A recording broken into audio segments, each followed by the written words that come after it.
যেই মানুষগুলোকে আল্লাহ তাআলা সময় দিয়েছিল, বলে আল্লাহ প্রদত্ত ওই রিজিক থেকে তারা দান সাদকা করে নাই, ভালো কাজে ব্যয় করে নাই। সময় ছিল কোরআন তিলাওয়াতের, সময় ছিল মসজিদে বসার, সময় ছিল দাওয়াত ও তাবলীগের মেহনতে যাওয়ার, সময় ছিল উলামা হযরতদের মজলিসে বসার, দ্বীনি মাহফিলগুলোতে বসার, বসে নাই। ওই মানুষগুলো আফসোসের সাথে বলবে, ও রব, যদি আমাকে সামান্য সময়ের জন্য একটু অবকাশ দেওয়া হতো, তার মানে আবার যদি একটু কিছু সময়ের জন্য হায়াত দিয়া দুনিয়ায় পাঠাইতেন, ও রব, আমি আমার সম্পদ থেকে সদকা করতাম, ওয়া আকুম মিনাস সলিহিন, আমি ওই সময়গুলোতে সৎকর্ম করতাম, নেক কর্ম করতাম, এত বেশি ভালো কাজ করতাম যে আমি সৎ কর্মশীলদের অন্তর্ভুক্ত হয়ে যাইতাম। বলেন তো, মৃত্যুর পরে ওই ব্যক্তি আল্লাহ তাআলার কাছে যত আবেগ দরদ নিয়ে সামান্য সময়ের জন্য দুনিয়ায় আসার সুযোগ চাওক না কেন, আল্লাহ তাআলা এক সেকেন্ডের জন্য তাকে অবকাশ দিবে নাকি? এক মুহূর্তের জন্য আসতে পারবে না। অথচ যেই জিনিসটার জন্য সে আফসোস করবে, সেই হায়াত সময় আমার আপনার আছে না? না, আফসোস, এটার কদর করতে পারতেছি না। পারবো তখন, কিন্তু যখন করার কিছু থাকবে না। তাহলে নবীজি সাল্লাল্লাহু আলাইহি ওয়াসাল্লাম বলেন, ওয়ায়াতাকারাবাজ জামান, সময় নিকটবর্তী হয়ে যাবে। এর দ্বারা উদ্দেশ্য হলো সময় থেকে বরকত উঠে যাবে। একটু চিন্তা করেন, মুরব্বীরা অনেকে মাঝে মধ্যে বলে, হায় রে, আগে মনে হইতো দিন যায় না, এখন কোন দিয়া খালি ঘন ঘন শুক্রবার আসে। এটাই বাস্তবতা। আগের মানুষের সময়ের বরকত ছিল। একটু চিন্তা করেন, সদর সাহেব হুজুর রহমাতুল্লাহি আলাইহি, উনি কি পরিমাণ লিখনির খেদমত করছে, লেখছে না? অনেক হাজার হাজার পৃষ্ঠা উনি লেখছে। এখন তো লেখার কত সুবিধা, এখন হাতে টাইপ করা যায়, বলে তাও দরকার নাই, খালি মুখ দিয়া বলবে, টপ টপ করে কম্পিউটারে উঠে যাবে। কিন্তু ওই জামানায় এখনকার মতো দ্রুত গতিতে চলার মতো কলম ছিল না, কলম বানায় লেখা লাগতো, কত ঝামেলা। এরপরেও চিন্তা করেন, সদর সাহেব হুজুর রহমাতুল্লাহি আলাইহি কত দিনই খেদমত করেছেন, দেশব্যাপী কত মাদ্রাসা হযরতের। এরপরেও ওই শত ব্যস্ততার মধ্যে উনি যা লিখে গেছে, আমরা আমাদের গোটা হায়াতে ওটা পড়েও শেষ করতে পারি না। এত লিখতে পারছে কেমনে? এত খেদমত কেমনে হয়েছে? বলে ওনার হায়াত তো আর 300 বছর ছিল না, পারল কেমনে? বলে ওই হায়াতের মধ্যে বরকত দিয়ে দিয়েছেন কে? আর আমাদের হায়াতে বরকত নেই, সব শেষ। এজন্য সময়গুলো ভালো কাজে কাটাবো তো ইনশাআল্লাহ। আল্লাহ তৌফিক দান করেন। 4 নাম্বার, নবীজি সাল্লাল্লাহু আলাইহি ওয়াসাল্লাম বলেন, ওয়াতাযহারাল ফিতান, ফিতনা প্রকাশ পাবে। এর দ্বারা উদ্দেশ্য মুহাদ্দিসিনে কেরাম বলেন দাজ্জালের ফিতনা। ফাসুবহানাল্লাযী লা ইউহসা ইমতিনানুহু বিল-লিসানি ওয়ালা বিল-কলাম ওয়া নাশহাদু আল্লা ইলাহা ইল্লাল্লাহু ওয়াহদাহু লা শারীকা লাহু ওয়া নাশহাদু আন্না সাইয়্যিদানা ওয়া সানাদানা ওয়া হাবিবানা ওয়া তাবিবানা وأولانا ومولانا محمد صلى الله تعالى عليه وعلى آله وأصحابه وبارك وسلم تسليما كثيرا. أما بعد، فأعوذ بالله من الشيطان الرجيم. بسم الله الرحمن الرحيم. إن الله عنده علم الساعة وينزل الغيث ويعلم ما في الأرحام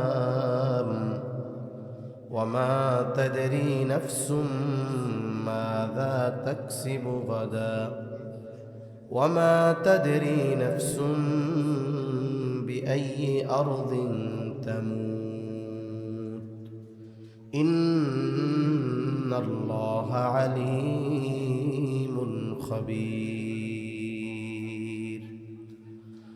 وقال رسول الله صلى الله عليه وسلم: لا تقوم الساعة حتى يقبض العلم وتكثر الزلازل ويتقارب الزمان وتظهر الفتن وتكثر الحرج وهو القتل حتى يكثر فيكم المال فيفيض، أو كما قال النبي صلى الله عليه وسلم: صدق الله العلي العظيم وصدق رسوله النبي الكريم، ونحن على ذلك لمن الشاهدين والشاكرين، والحمد لله رب العالمين. سبحانك لا علم لنا إلا ما علمتنا إنك أنت العليم الحكيم. আমরা মুহাব্বতের সাথে সবাই দুরূদ শরীফ পাঠ করি। اللهم صل على محمد وعلى آل محمد كما صليت على إبراهيم وعلى آل إبراهيم إنك حميد مجيد. اللهم بارك على محمد وعلى آل محمد كما باركت على إبراهيم وعلى آل إبراهيم إنك حميد مجيد. الحمد لله. ঐতিহ্যবাহী শরীয়তপুর জেলার অন্তর্গত আঙ্গারিয়া উসমানিয়া কওমি আরাবিয়া মাদ্রাসা এর উদ্যোগে ৫৪তম বার্ষিক তাফসিরুল কোরআন মাহফিল, ২ দিনব্যাপী ৫৪তম বার্ষিক তাফসিরুল কোরআন মাহফিলের সমাপনী দিবসের অত্র অধিবেশনের সম্মানিত শ্রদ্ধেয় সভাপতি, আমন্ত্রিত উলামায়ে কেরাম, সামনে উপস্থিত মুরব্বিয়ানে কেরাম, সমবয়সী যুবক বন্ধু, স্নেহের ছোট ভাই, মাইকের আওয়াজ যত দূরে যায় নিজ নিজ স্থানে অবস্থানরতা সম্মানিতা শ্রদ্ধা মা ও বোন, আল্লাহ তাআলার দরবারে অগণিত শুকর যে মহান মালিক হায়াতে বরকত দিয়ে সুস্থ রেখে তার মহান হুকুম এশার নামাজের পর কিছু দিনই মুযাকারা করবার লক্ষ্যে শত ব্যস্ততাকে উপেক্ষা করে যে মহান মনিব আমাদেরকে এখানে একত্রিত হওয়ার তৌফিক দিয়েছেন, সে মহান মনিবকে খুশি করার জন্য মোহাব্বতের সাথে জবান খুলে অন্তর থেকে কালিমাতুশ শুকর পাঠ করি আলহামদুলিল্লাহ। অগণিত দুরূদ ও সালাম সৈয়দুল আম্বিয়া, আশরাফুল আম্বিয়া, খাতামুল আম্বিয়া, ইমামুল মুরসালিন, রহমাতুল লিল আলামিন, মুহাম্মাদুর রাসূলুল্লাহ সাল্লাল্লাহু আলাইহি ওয়াসাল্লামের উপর। আমরা এখানে যারা এসেছি আমরা সবাই মুমিন, ঈমানদার। আল্লাহ সুবহানাহু ওয়া তাআলা পবিত্র কোরআনুল কারীমের সর্ববৃহৎ সূরা বাকারার শুরুতে মুমিনদের পরিচয় দিতে গিয়ে বলেন, আল্লাযীনা ইউমিনুনা বিল গায়ব, ঈমানদার তারা, মুত্তাকী তারা। ঈমান আনার মাধ্যমে একজন ব্যক্তি তাকওয়া অর্জনের প্রথম ধাপ উত্তীর্ণ করে। এই হিসাবে প্রত্যেক ঈমানদার মুত্তাকী। তবে মুত্তাকির সর্বোচ্চ পর্যায়ে পৌঁছানোর নির্দেশ আল্লাহ তাআলা দিয়েছেন। যেমন আল্লাহ তাআলা বলেন, ইয়া আইয়ুহাল্লাযীনা আমানুত্তাকুল্লাহ হাক্কা তুকাতিহি ওয়া লা তামুতুন্না ইল্লা ওয়া আনতুম মুসলিমুন। আল্লাহ তাআলা এই জায়গায় ঈমানদারদেরকে মুত্তাকি হওয়ার কথা বলছেন। ওইদিকে আমি যাব না, মূল কথা হলো প্রত্যেকটি ঈমানদার মুত্তাকি, তবে এই মুত্তাকি বা তাকওয়ার স্তর হলো একেবারে প্রথম শ্রেণীতে। আল্লাহ তাআলা এই ঈমানদারদের পরিচয় দিতে গিয়ে শুরুতেই বলেন আল্লাযীনা ইউমিনুনা বিল গায়ব, যারা গায়েবের উপরে, অদৃশ্যের উপরে ঈমান আনছে। আমিও আপনাদের খেদমতে গায়েব সম্পৃক্ত একটা আয়াত তিলাওয়াত করেছি, সূরা লুকমানের সর্বশেষ আয়াত। এই আয়াতে আল্লাহ সুবহানাহু ওয়া তাআলা গায়েব সম্পৃক্ত 5টি বিষয়ের কথা বলেছেন। কয়টি বিষয়? 5টি বিষয়। অপর আরেক আয়াতে আল্লাহ তাআলা এই বিষয়গুলোকে মাফাতিহুল গায়েব, গায়েবের চাবি সমূহ বলে অভিহিত করেছেন। মুফাসসিরিনে কেরাম বলেন, এই পৃথিবীর যত গায়েব সম্পৃক্ত বিষয় আছে সবগুলো কোনো না কোনোভাবে এই 5টি বিষয়ের সাথে সম্পৃক্ত। এজন্য গায়েব সম্পৃক্ত এই 5টি বিষয়ের ব্যাপারে আমাদের সর্বোচ্চ ঈমান রাখা, বিশ্বাস রাখা, এটা অতীব অতীব জরুরি এক বিষয়। এই আয়াতের শুরুতেই আল্লাহ সুবহানাহু ওয়া তাআলা বলেন ইন্নাল্লাহা ইনদাহু ইলমুস সাআহ, নিশ্চয়ই কিয়ামতের ইলম, কিয়ামত কখন সংগঠিত হবে এই সুনির্দিষ্ট সময়ের জ্ঞান, ইলম একমাত্র যার কাছে তিনি কে? আল্লাহ। কিয়ামত সংগঠিত হবে এ ব্যাপারে কোনো সন্দেহ নাই, কারণ কিয়ামতের ওয়াদা দিয়েছেন আল্লাহ, আর কিয়ামত সংগঠিত হবে এর সত্যায়ন করেছেন আল্লাহ প্রদত্ত সব নবী রাসূল। এবং এই কিয়ামতের উপরে বিশ্বাস রাখা এটা মুমিনের ঈমানের দাবি। যে অবিশ্বাস করে যে কিয়ামত বলে কিছু নাই, পরকাল বলে কিছু নাই, আমরা বলি তার ঈমানও নাই।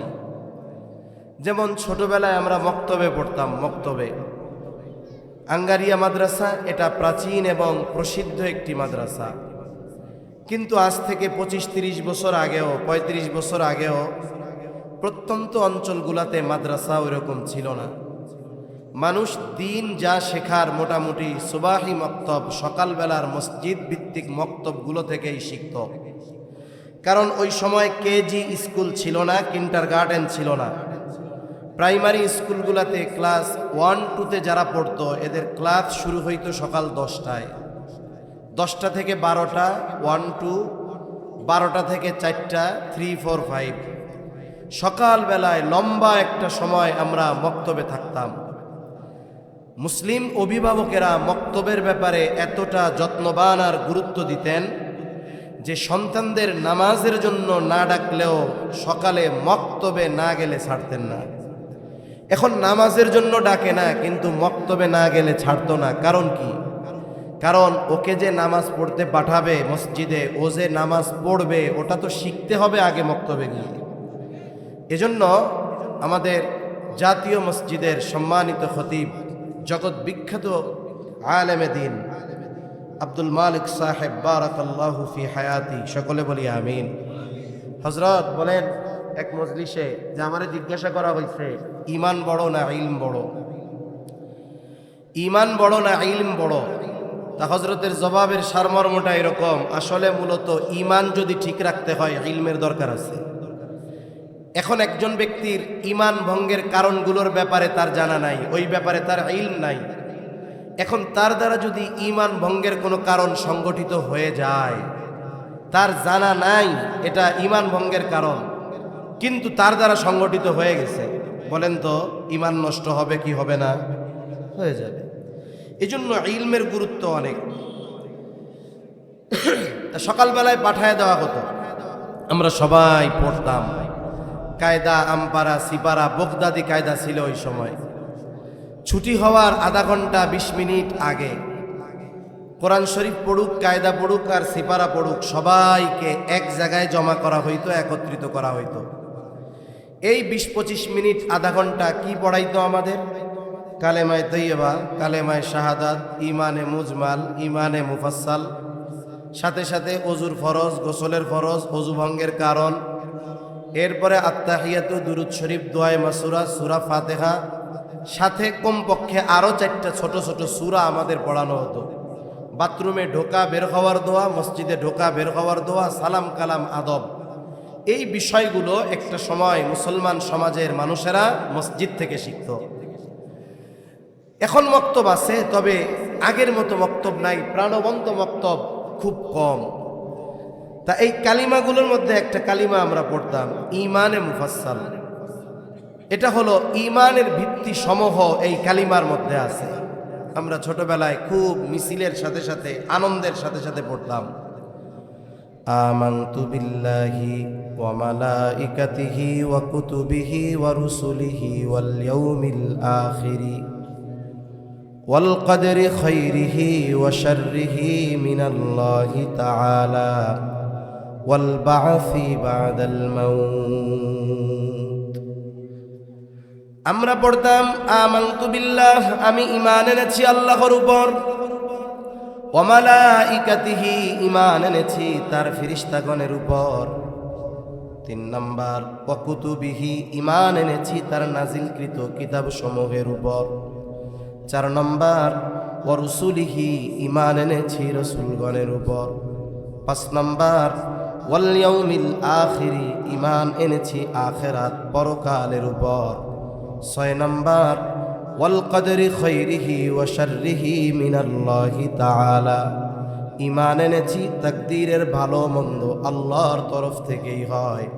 7 নাম্বার ওয়াল বা'সি বা'দাল মাউত, ঈমান এনেছি মৃত্যুর পরে পুনরায় জীবিত হওয়ার উপর। কয়টা কালিমা আছে? 7টা বাক্য আছে। অথচ নবীজি সাল্লাল্লাহু আলাইহি ওয়াসাল্লাম হাদিসের মধ্যে বলেন ঈমানের ভিত্তি হলো 6টা। তবে এই কালিমার ভিতরে আমরা বিষয়ে জানলাম 7টা। যদিও মনে হয় 7টা, কিন্তু বাস্তবে আছে 6টা। মরণের পরে আবার জীবিত হব, বলেন তো এটা ইহকালে না পরকালে, দুনিয়ায় না আখেরাতে? তাহলে 5 নম্বরে আমরা বলেছি আমি ঈমান এনেছি আখেরাতের উপর। তার মানে মৃত্যুর পরে পুনরায় জীবিত হওয়া, এটা আখেরাতের অন্যতম একটি অংশ। কেউ যদি আখেরাতের উপরে ঈমান আনে, তাহলে মৃত্যুর পরে পুনরায় জীবিত হওয়ার উপরে ঈমান আনাই লাগে, ঠিক কিনা বলেন? এই হিসাবে এই 2টা মিলে 1টা, বাকি 5টা, সর্বমোট ঈমানের ভিত্তি হলো কয়টা? 6টা। তাহলে 5 নাম্বার ওয়াল ইয়াউমিল আখিরি, আখিরাতের উপরে ঈমান আনলাম। আখিরাত কখন শুরু হবে? বলে আখিরাত শুরু হওয়ার সময় প্রত্যেকটা ব্যক্তির নিজের সাথে সম্পৃক্ত। এখন যদি আমি মারা যাই, আমার আখিরাত শুরু হয়ে যাবে। যে এখন মারা যাবে তার আখিরাত শুরু হয়ে যাবে। বলে এই মৃত্যুর পর থেকে নিয়ে একেবারে শেষ পর্যন্ত যত কিছু আছে সব কিছুর উপরে আমি ঈমান আনলাম। আর এই সব কিছুর মধ্যে অন্যতম গুরুত্বপূর্ণ বিষয় হলো কিয়ামত। কিয়ামত সংগঠিত হবে, কোনো সন্দেহ নাই, কারণ কিয়ামত সংগঠিত হবে এর ওয়াদা দিয়েছেন আল্লাহ। রাসূলগণ এই ওয়াদার সত্যায়ন করেছে। কিয়ামত সংগঠিত হবেই, তবে কখন সংগঠিত হবে? এই সংগঠিত হওয়ার সুনির্দিষ্ট সময় দুনিয়ার কেউ জানে না, একমাত্র যিনি জানেন তিনি কে? কেন জানেন? কারণ তিনি আলিমুল গায়ব, আল্লাহই আলিমুল গায়ব। দুনিয়ায় আর কেউ আলিমুল গায়ব আছে? নাই। আমাদের কিছু ভাই আছে, তারা বলে আল্লাহ যেমন আলিমুল গায়ব, নবীও আলিমুল গায়ব। নাউজুবিল্লাহ বলেন। নবীজি আলিমুল গায়ব না। নবীজি আলিমুল গায়ব না হওয়ার কারণে নবীজির সম্মান কমে যাবে না। আমাদের কিছু ভাই নবীকে মোহাব্বত দেখাতে গিয়ে যদিও নবীর সুন্নাত মানবে না, কিন্তু মৌখিক মোহাব্বত অনেক। আমার এই ভাইরা বলে, আমরা যারা বলি নবী আলিমুল গায়ব নয়, আমাদের বলে নবীর দুশমন, বকা দেয়, বিভিন্ন মন্দ কথা বলে। কিন্তু একের পর এক অনেক প্রমাণ দেওয়া যাবে। স্বয়ং নবীজির কথা নবীজি বলেন আমি আলিমুল গায়ব না। নবীজি আলিমুল গায়ব। ফেরেশতা হোক আর নবী রাসূল হোক, কেউ আলিমুল গায়ব। প্রসিদ্ধ একটা হাদিস আছে, হাদিসটাকে বলা হয় হাদিসে জিবরিল। আর এক নাম হলো উম্মুস সুন্নাহ। হাদিসে জিবরিল বলা হয় কারণ হলো জিবরাইল আলাইহিস সালাম সাহাবায়ে কেরামের উপস্থিতিতে মানবাকৃতিতে নবীজির সাথে সাক্ষাৎ করছেন, নবীজিকে কিছু প্রশ্ন করছেন। আর এই প্রশ্নগুলোর মধ্যে মূলত উদ্দেশ্য সাহাবায়ে কেরামকে দ্বীনের মৌলিক বিষয়গুলো শিক্ষা দেওয়া। জিবরাইল আলাইহিস সালাম আসছেন, লম্বা হাদিস হযরত ওমর রাদিয়াল্লাহু তাআলা আনহু থেকে বর্ণিত।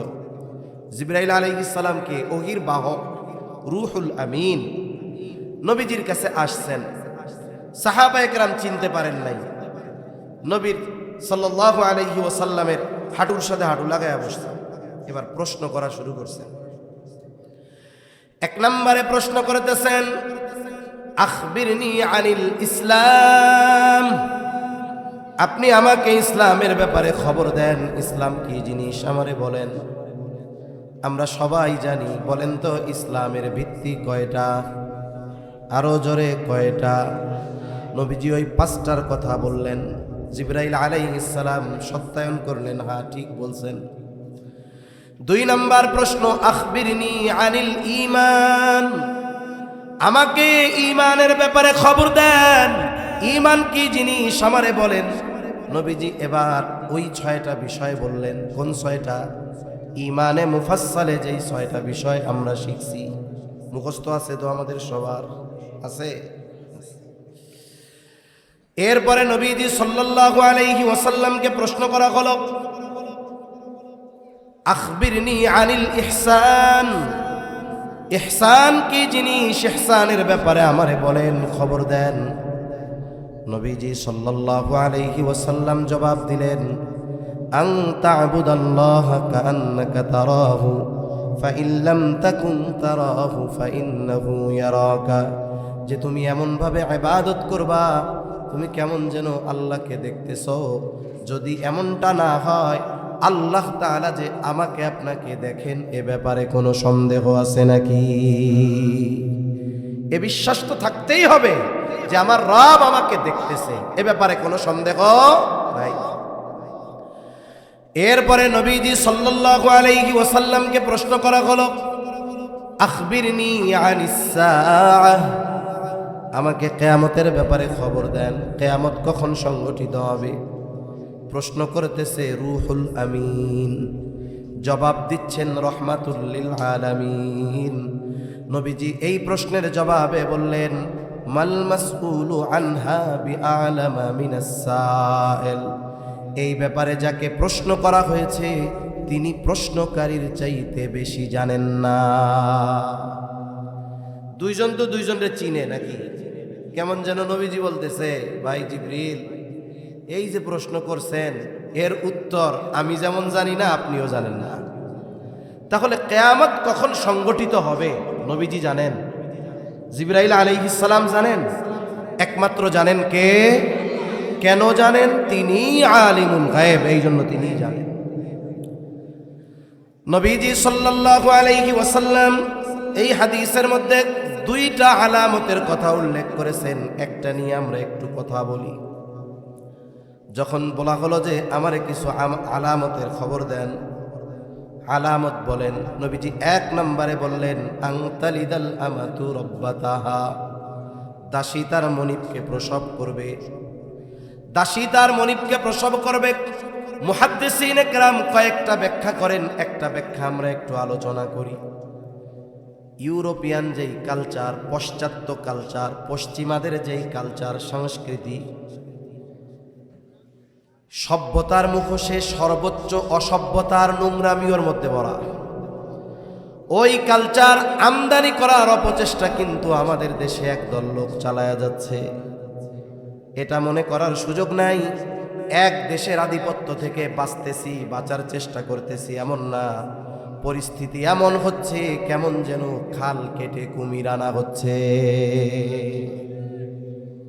খাল কেটে কুমির আনতেছে, উনি কয় সুবহানাল্লাহ। পাশ্চাত্য কালচার, অপসংস্কৃতি, নোংরামি, অশ্লীলতা আমাদের সমাজে, আমাদের ঘরে ঘরে সহজ করার সর্বোচ্চ ষড়যন্ত্র চলতেছে। এই কালচার এটা এত নোংরা, এটা মানুষ, একজন বিবেকবান মানুষ এদের কিছু কাজ কল্পনা করতেও ঘৃণা পাবে। এদের সমাজে মায়ের সাথে সন্তান, বাবার সাথে মেয়ে, ভাইয়ের সাথে বোন জেনা ব্যভিচারে লিপ্ত হওয়া, এটা তারা খারাপ কোনো কিছু মনে করে না।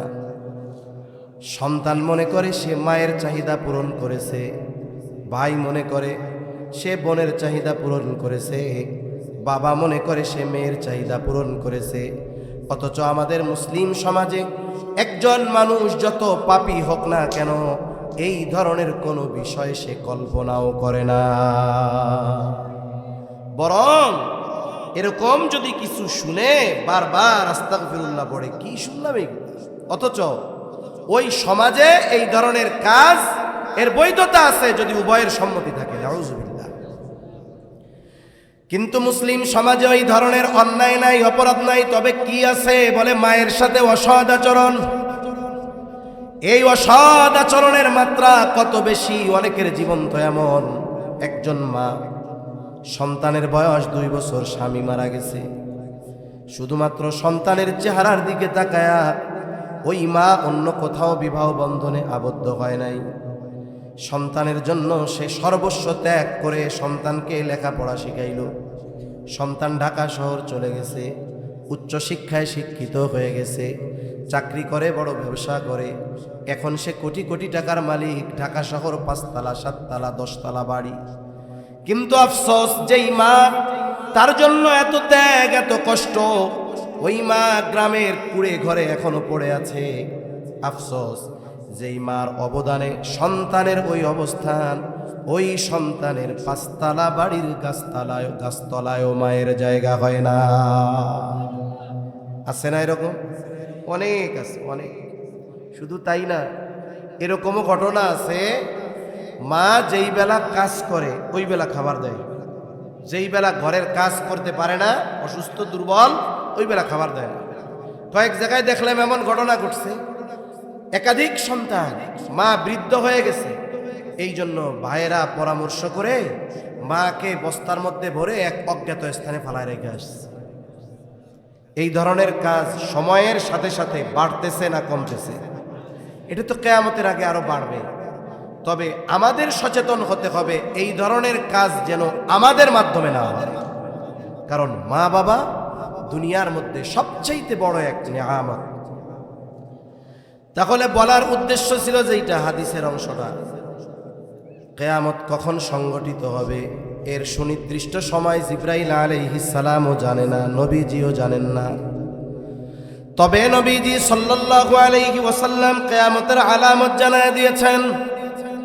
আলামত সম্পৃক্ত একটা হাদিস আমি আপনাদের খেদমতে পাঠ করেছি। নবীজি সাল্লাল্লাহু আলাইহি ওয়াসাল্লাম বলেন, 6টি বিষয়ের কথা নবীজি এই হাদিসের মধ্যে বলেছেন। নবীজি সাল্লাল্লাহু আলাইহি ওয়াসাল্লাম জানিয়ে দেন, এই 6টা বিষয় যতক্ষণ সংগঠিত না হবে ততক্ষণ পর্যন্ত কিয়ামত সংগঠিত হবে না। কয়টা বিষয়? 6টা বিষয়।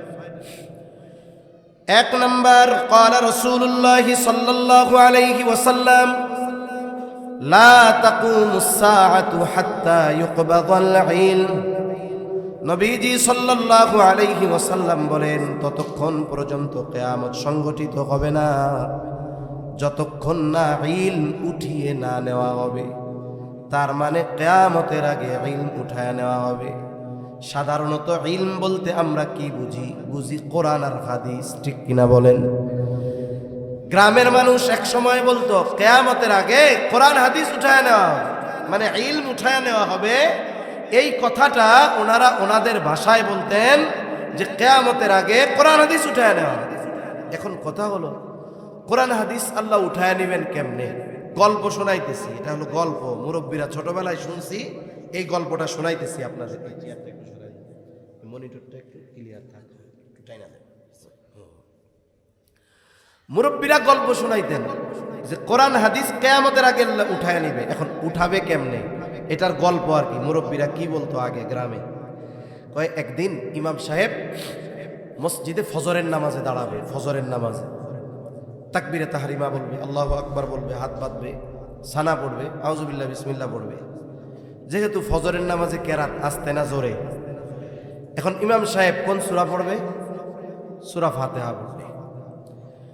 কিন্তু ইমাম সাহেব দাঁড়ায়া থাকবে, কিছু বলেও না। আর ইমাম সাহেব চিন্তা করতেছে, আমি তো সূরা ফাতিহা মনে করতে পারতেছি না, পিছন থেকেও দেখি কিছু কয় না। কারণ ইমাম সাহেব যদি কেরাত ভুলে যায়, পেছন থেকে মুক্তাদি মনে করায়া দেয়। বিশেষ করে রোজার মাসে যখন আমরা তারাবি পড়ি, হাফেজ সাহেব এক টানে সূরা ফাতিহা শেষ, এখন পরের পৃষ্ঠা শুরু করবে, কিন্তু হঠাৎ করে ব্রেক, বলতে পারে না। পেছন থেকে আরেকজন হাফেজ সাহেব পৃষ্ঠার শুরু স্মরণ করায়া দেয়। এখন উনি সূরা ফাতিহা বলতে পারে না, পেছন থেকেও কেউ বলতে পারে না। তার মানে উনিও সূরা ফাতিহা ভুলে গেছে, মুসল্লিরাও ভুলে গেছে। ইমাম সাহেব নামাজ ছেড়ে দিবে, এটা গল্প বলতেছি, গল্প। ইমাম সাহেব নামাজ ছেড়ে দিবে, মসজিদের তাকে রাখা কোরআন হাতে নিয়ে সূরা ফাতিহার উপরে একটু নজর বোলানোর ইচ্ছা পোষণ করবে, কোরআন খুলবে, কিন্তু সে দেখবে কোরআনের মধ্যে কোনো লেখা নাই, সব পাতাগুলো সাদা হয়ে গেছে। তার মানে মুরব্বীরা বলতো যে এক রাত্রে গোটা পৃথিবীর কোরআন হাদিস যত আছে সব লেখা উঠা যাবে, পাতাগুলো সাদা হয়ে যাবে। এইভাবে ইলম আল্লাহ উঠায় নিবে, এটা হলো ওনরা বলতো আর কি। তবে ইলম আল্লাহ কিভাবে উঠায় নিবে?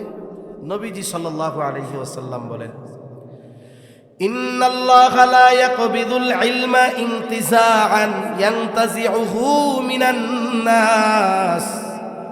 নবীজি সাল্লাল্লাহু আলাইহি ওয়াসাল্লাম বলেন, আল্লাহ তাআলা মানুষের অন্তর থেকে একত্রে ইলম উঠায় নিবেন না।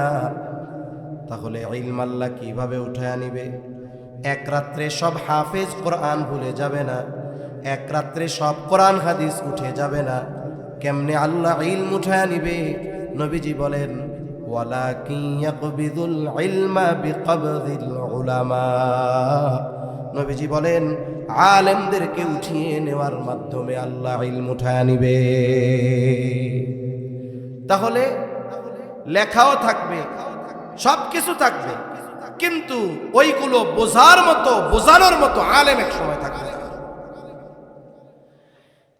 এখন তো আরো সময়ের সাথে সাথে কোরআন হাদিসের পৃষ্ঠা কত সুন্দর, ছাপাগুলো চকচকে, পৃষ্ঠাগুলো ঝকঝকে, তাই না? অথচ অবস্থা কি? মসজিদগুলো পাকা, মুসল্লিগুলো কাঁচা।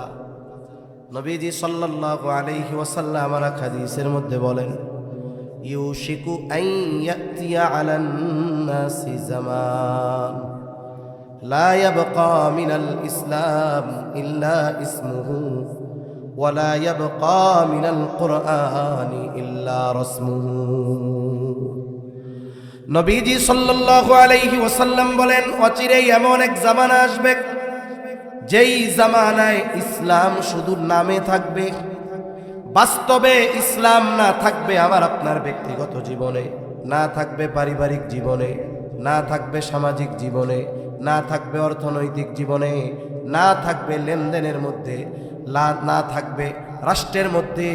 এক কথায় ইসলাম শুধু নামে থাকবে, আমি পরিচয় দিব মুসলমান, আমার ধর্ম ইসলাম, কিন্তু আমার মধ্যে ইসলাম না। এই অবস্থা অচিরেই হবে, আর সে অবস্থা চলতেছে। অথচ ইসলাম এমন এক জীবন ব্যবস্থা, জীবনের প্রতি পদে পদে পদে পদে ইসলাম আছে না নাই? সব জায়গায় ইসলাম আছে। সামাজিক কোন কাজে ইসলাম নাই? ঘরোয়া কোন কাজে ইসলাম নাই? ব্যক্তিগত কোন কাজে ইসলাম নাই?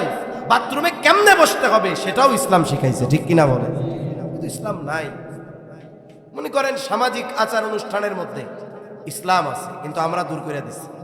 যেমন আমাদের সমাজে বিবাহ হয় না? বিবাহ হয়। বিবাহ এটা একটা গুরুত্বপূর্ণ সুন্নাত, এত গুরুত্বপূর্ণ সুন্নাত, হাদিসের প্রত্যেকটা কিতাবেই বিবাহের আলাদা একটা বড় অধ্যায় আছে, লম্বা আলোচনা আছে, একেবারে বিবাহের শুরু থেকে নিয়ে শেষ পর্যন্ত। তার মানে শুরু কি দিয়ে হবে?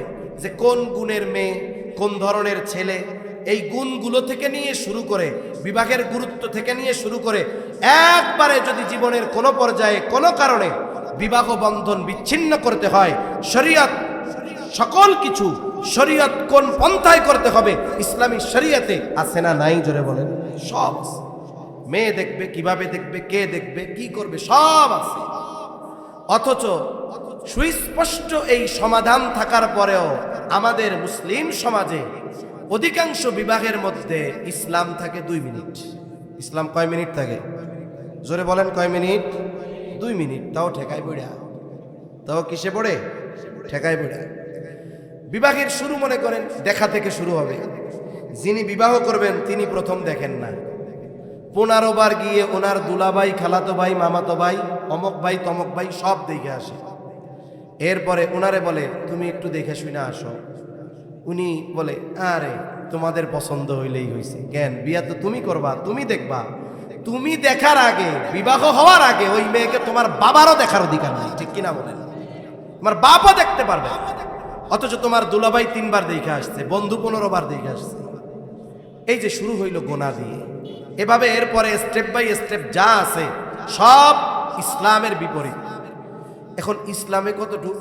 ওই যে শুক্রবারের দিন বিয়া, জুমার পরে ইমাম সাহেব রে জুমার সময় বলে হুজুর মেয়েটার বিয়ে অথবা আমার বোনের বিবাহ, আপনি একটু বিয়াটা পড়ায় দিয়ে আসবেন, তবে এখন না, আমি এসে আপনারে নিয়ে যাব, কারণ ওই পরিবেশ আপনার না। হুজুর বৈশা আছে, একটু পরে মোটরসাইকেল টান দিয়ে আসবে, আইসা হুজুরে নিবে, তাড়াতাড়ি শেষ করেন। বিয়া পড়াইতে তো 2 ঘন্টা লাগে না। প্রথমে একটা সংক্ষিপ্ত খুতবা দিবে, 15-20-25 সেকেন্ডে শেষ। এরপরে ইজাব কবুল ধরেন আর 15 মিনিট, বিবাহ শেষ। এইবার বলবে একটু দোয়া করে দেন। দোয়া করছে ধরেন 20-25 সেকেন্ড, 30 সেকেন্ড, সর্বসাকুল্য 1.5 মিনিট থেকে 2 মিনিট। হুন্ডার পেছনে উঠাইয়া বলে হুজুর চলেন আপনারে দিয়ে আসি, খাবার দাবার টিফিন বাটিতে দিয়ে আসবো, এ পরিবেশ আপনার না। তার মানে গোটা বিয়ায় ইসলাম আছে কয় মিনিট? জোরে বলেন না, কয় মিনিট? 2 মিনিট। এজন্য আপনারা আমরা কতটুকু খবর রাখেন বা রাখি জানি না, আমাদের বাংলাদেশে বিবাহ বিচ্ছেদের পরিস্থিতি খুব ভয়াবহ, খুবই ভয়াবহ। প্রতিনিয়ত বছরের পর বছর ধরে সংসার করতেছে, ভেঙে যাচ্ছে। কেন? বলে ইসলাম না থাকার কারণে। অথচ আগের মুরব্বীরা বিয়ে করছে। এখন তো বিবাহ দেওয়ার আগে মেয়ের বাবা চিন্তা করে মোহর বড় ধরতে হবে, নাহলে কোন সময় সাইডে দেয়, তা ঠিক আছে, ঠিক কিনা? বেশি করে ধরতে হবে, উসুল হোক আর না হোক পরের কথা, থাকতে হবে কাগজে কলমে। অথচ অনেক মুরব্বী আছে অল্প কয়েক টাকায় দেন মোহর, কিন্তু 60 বছর পার হয়ে গেছে, ঠিক কিনা বলেন? এখনো আল্লাহ মোহাব্বত রাখছে। তা কোন কথার থেকে গেলাম যে ইসলাম নামে থাকবে, বাস্তবে ইসলাম থাকবে না। আমাদের ব্যক্তিগত জীবন থেকে নিয়ে কোথাও ইসলাম নাই। এমন কি যতটুকু ইসলাম ব্যক্তিগতভাবে মানার সুযোগ আছে ওইটুকু আমরা মানি না। আমরা বাহানা দিব কি রাষ্ট্রীয়ভাবে ইসলাম প্রতিষ্ঠা হোক, এরপরে পুরোপুরি ইসলাম মানব। কিন্তু রাষ্ট্রীয়ভাবে হওয়ার আগে আমার উপরে যতটুকু মানা জরুরি এইটুকু তো আমাকে মানতে হবে, ঠিক কিনা কম? এরপরে নবীজি বলেন ওয়ালা ইয়াবকা মিনাল কুরআন ইল্লা রাসমুহু। কোরআন শুধু লেখায় থাকবে, বাস্তবে কোরআনের আমল থাকবে না। আমল এক পাশে রাখেন, এখন তো কোরআনের তিলাওয়াতটাও নাই।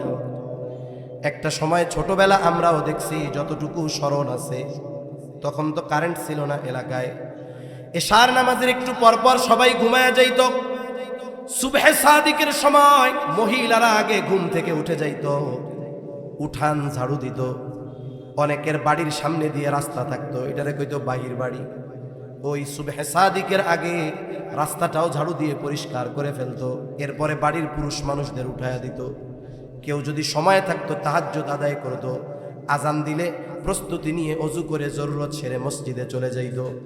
আর এই দিক দিয়া মহিলারা আগে আগে অজু করে পবিত্র হয়ে নামাজ শেষ করে কোরআন তিলাওয়াত করে ওই মসজিদের মুসল্লিদের জন্য অপেক্ষায় থাকতো, নাস্তা নিয়া, হালকা নাস্তা। এবার মুসল্লি মসজিদ থেকে নামাজ কালাম পড়ে বাড়ি আসতো, হালকা চা নাস্তা করে কোরআনটা নিয়ে বসে যাইত। ওই সময় যেই বাড়ির পাশ দিয়েই সকাল বেলায় পথিক পথ চলতো, প্রত্যেকটা বাড়ির থেকে গুনগুন কোরআনের তিলাওয়াতের আওয়াজ আসতো। শুদ্ধ হোক আর ভুল হোক, কমপক্ষে পড়তো, পৃষ্ঠাগুলোর উপর দিয়ে হাতটারে বুলায়। কিন্তু এখন কোরআনের বাইন্ডিং অনেক সুন্দর হয়েছে, ছাপাগুলো চকচকে, পাতাগুলো ঝকঝকে 4 কালারের।